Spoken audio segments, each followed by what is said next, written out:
Stay tuned for tonight's adventure with the Fat Man. Okay, here we go. Good morning, good afternoon, good evening, whatever time of day it is. I hope it's good to be where you are, because I'm really excited to be here today. My name is Baltimore Fats, and this is part 1 of Frankenstein versus Dracula. Yeah! All right, have fun, guys.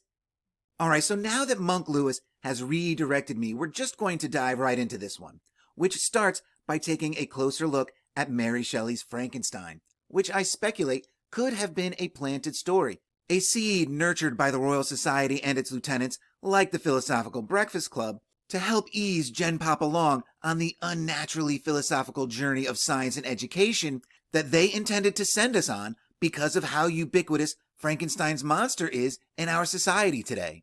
It's a story that has transcended centuries, and I'd be hard-pressed to believe that there isn't a person in the Western world that doesn't recognize this face. And at the time of its publishing, it would have been a perfect vehicle for their nefarious scheme. They were pushing their scientific agenda hard. Remember, these are the guys that made science, in quotes, a profession and not just a hobby of the rich and well-educated. And Gen Pop was distrusting of them and their electricity and new sciences, education, and medicines, right? And rightfully so. Grave robbing was a massive problem around this time. You want to talk about something that frightens the general public, right? Fresh cadavers were in high demand from anatomy professors and mad scientists the realm over, right? And Frankenstein, with its tale of science gone wrong and themes of abandonment and betrayal, were the perfect lubricant to ease the mind-fucking headed Gen Pop's way because of the ingenious subtext of its metaphors, right? Sure, things don't work out so well for the characters in the book, but it sparked the imagination. Look at the things science could be capable of. And as a result, it made people more curious about and forgiving of science. But this didn't happen overnight. The success of Frankenstein is more like a slow burn, as the best-laid psychological operations are. Never let them see it coming. Remember, its first pressing was done anonymously, allegedly to protect its author Mary Shelley from unjust criticism because she's a woman. But I doubt that this was the reason because there does seem to be some question as to just how much of Frankenstein Mary Shelley wrote versus how much of it her husband wrote. As we'll discuss a bit later, Mary's memory of writing Frankenstein isn't the best, and she does admit to her husband's influence, right? And it's him that shops the book around to different publishers, listing himself as the author. But his publishing friends balk at this because he had just published a lengthy book called Prometheus Unbound. And there were a ton of Promethean books being written and published around this time, and the publishers feared marketplace confusion. But eventually, the firm of Lackington, Hughes, Harding, Maver, and Jones of Finsbury Square agreed to publish it anonymously, as we said. And it was a modest enough success for future editions and an attributed author. But one of the things that I want to make note of here is the amount of editing that goes on between these editions. At least in the case of Frankenstein, and especially in the case of Lewis's The Monk. These books were heavily revised in subsequent editions, removing or rewriting entire portions of the story to reflect society's demands. How many popular period romantic, Gothic, and Victorian books as we know them today could potentially be very different stories in their first edition, completely changing the writer's original artistic vision? Who really benefits from these changes? Is the question I ask myself here. Gen Pop or the authors and publishers?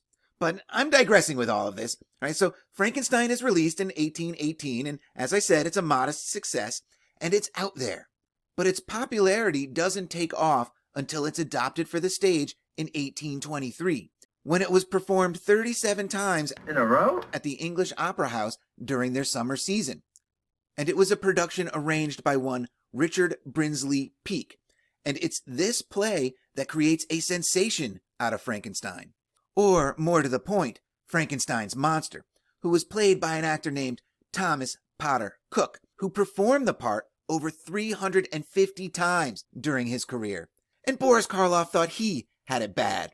And this play was successfully staged in New York and Paris in 1823 as well. It was a big hit. And it's in this play, which was called Presumption, or The Fate of Frankenstein, that the creature becomes the version that we know today, this sort of speechless murderer, And it's also the first time that Dr. Frankenstein says, "It's alive! Oh, it's alive! It's alive! It's alive! It's alive!" or rather, it lives as it was in the original stage play. And this play also introduces the mad scientist's assistant, here named Fritz, but audiences today know him as Igor. Right? And the show was quite a spectacle, culminating with an impressive onstage avalanche that, spoiler alert, kills the good doctor and his monstrous creation.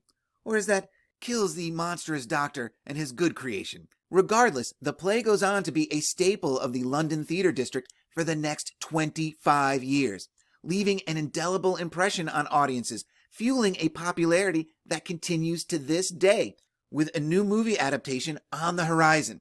And of course, Mary's father, the Juice, saw it coming, arranging a reprinting of his daughter's book with new emendations by himself, of course, after he and his daughter attend one of its initial performances, to the delight of them both. But the thing that seems to have impressed Mary the most was that she loved how the creature was listed on the playbill as a series of dashes. And so this is that playbill, and here are those dashes, right? And this tingles the old fat senses because dashes are language in Morse code, which is still 15 years away at this point. And from what I could tell, a series of 3 or more dashes in a row is essentially 0 in Morse code, which is very fitting for the creature, right? Is that a coincidence? Yeah, I don't know. And so I think that this is very interesting, but not as interesting as the fact that most of the things modern audiences associate with Frankenstein today, the mindless, mute monster, Igor, the mad scientist, they all come from this play and not from Mary Shelley's book. So naturally, I wanted to find out more about the man that made it happen, Richard Brinsley Peake. And he starts out life as a theater brat. His father worked in the treasury office of the Theatre Royal in London on Drury Lane for 40 years. But interestingly enough, the gatekeepers say that he didn't name his son after himself, but rather after his boss, Richard Brinsley Sheridan, who owned the theater.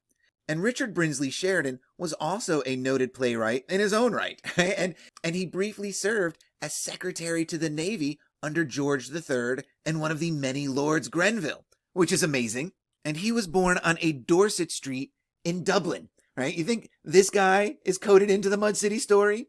But maybe the best part of his story is that he was an American sympathizer in Parliament, and hearing of his personal debts upon retirement, the fledgling American government, either in active conflict with or about to enter into the War of 1812, and which was a broke-ass government in its own right, offers him £20,000 for his efforts to prevent the Revolutionary War. That's $1.75 million today, just for being a pro-American lobbyist in Parliament.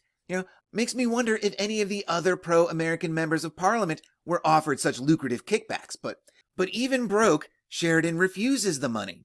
He must have been a very principled man, and the rest of his story is filled with cool things like duels and politics and theater life. Too much to get into now, but an interesting story to read. And regardless, he's just allegedly the namesake of Richard Brinsley Peake, who, after kicking around the theater district as a kid, takes an apprenticeship with one James Heath, who was a master engraver that happened to get his start engraving for Horace Walpole, inventor of the Gothic horror genre, right? And who's someone that I just cannot get into now either.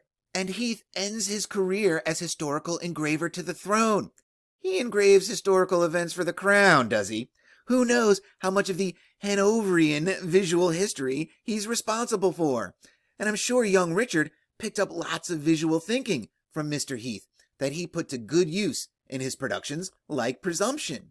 And Richard Brinsley Peake has an illustrious career in theater, a very long and fairly successful career, and later in life as an author as well. And this is about all that the gatekeepers offer up on him. But the most amazing thing about the story of Richard Brinsley Peake and his theatrical production of Frankenstein is that the theater where Presumption, or The Fate of Frankenstein, had its initial run of 37 performances, the very theater Richard Brinsley Peake was working as treasurer for at the time of his death, the English Opera House, is none other than the Lyceum, the same theater managed by Samuel Arnold, whom I speculate set up his probable cousin Benedict Arnold with Eliza Poe's mother, connecting Edgar Allan Poe to Frankenstein in a way that only Mud City can. And it's also the theater where Madame Tussauds had her first exhibit in London.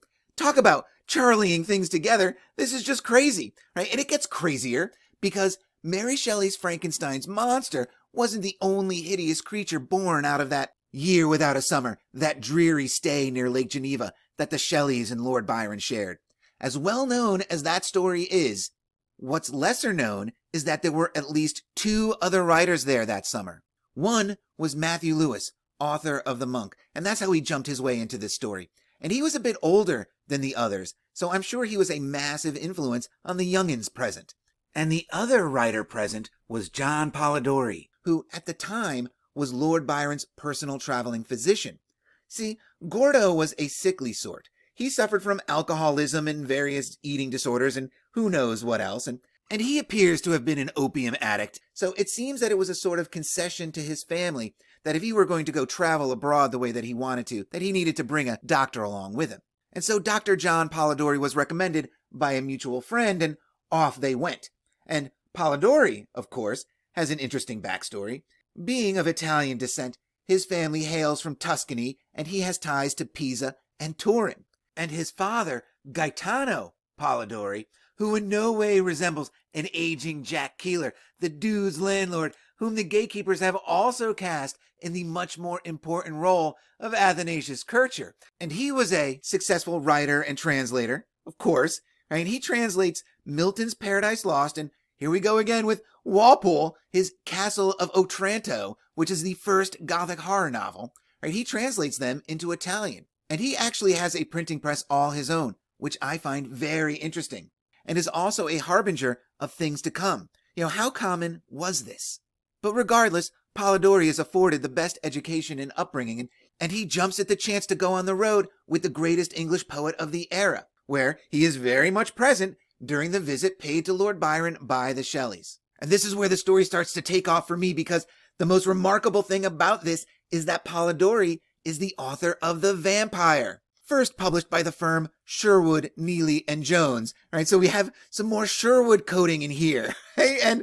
And this book is responsible for all the vampire insanity. Everything from Dracula to Buffy to Twilight to Let the Right One In. And it was born out of the same ghost story challenge issued by Lord Byron. And in fact, Polidori stole the idea from Byron, who started and abandoned a vampire story that week, which was later published as a fragment by our friend John Murray against Gordo's wishes. But Polidori saw the potential in the story, so he changed the names and fleshed it out and had it published as being written by Lord Byron, also to Gordo's dismay. And how or why this was done is debatable, but it was certainly an attempt to cash in on Lord Byron's name. But it's quickly remedied, and Polidori's name is attached to all subsequent editions. And so I knew that there were earlier novels of vampirism than Bram Stoker's Dracula. I was just unaware that the first one came out of the same writing contest that produced Frankenstein. What are the odds of that?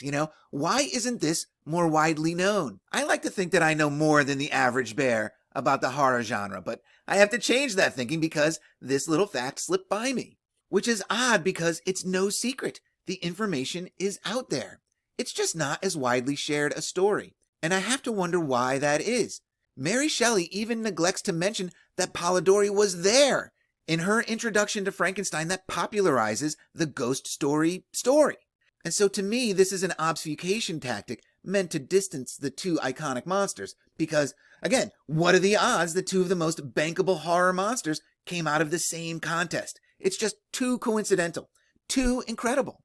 Perhaps a little too easy for critical thinkers to make connections there. And so for me, it's just another indication that these iconic monsters were unleashed by design, and that there were more hands involved in their creation than just the authors.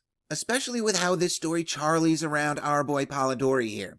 Because we know that his patron and employer, Gordo Byron, was a fellow of the Royal Society, and so therefore he knew most of these gentlemen, and especially the juice. And it's this connection that initially had me thinking that there was more to Frankenstein than a ghost story contest. And let's not forget that Byron's only legitimate daughter went on to become the first computer programmer working for Charlie Babbage, right? And then there's the conversations the players involved had during their reined-in visit. They talked of the nature of the soul, vitalism and galvanism, and whether or not the human body was merely just a vessel for the soul. And they discussed the experiments of Erasmus Darwin, Helmet Head's granddad and founder of the Birmingham Lunar Society, and his alleged ability to bring life to a piece of vermicelli, and other experiments of spontaneous generation that involved the appearance of tiny worms that they called animalcules in boiled veal broth and flour and water solutions. And so they asked themselves, was God the only entity capable of creating life? And where did that life get its drive? And they felt that life was in a fluid, like blood, hence the vampire's bloodlust, and electricity jump-starting the monster. And it was these conversations, coupled with the book of German ghost stories, translated into the French, called Phantasmagoriana, that sent our intrepid romanticists to writing. Or so we're told, because it makes a great story. Good enough for at least 3 theatrical films, all released within 18 months of each other in the 1980s. Right? The programmers really wanted full market saturation with this story in the mid to late 80s, I guess.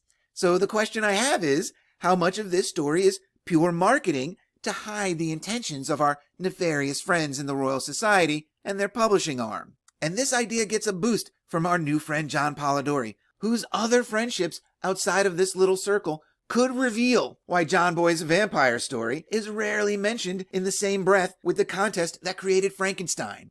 And so we'll pick it up here with the story of John Polidori and his friends in the next not quite so spontaneously generated episode. Remember guys, just because you don't know the truth doesn't mean you can't have fun with the lies. Until the next one, cheers.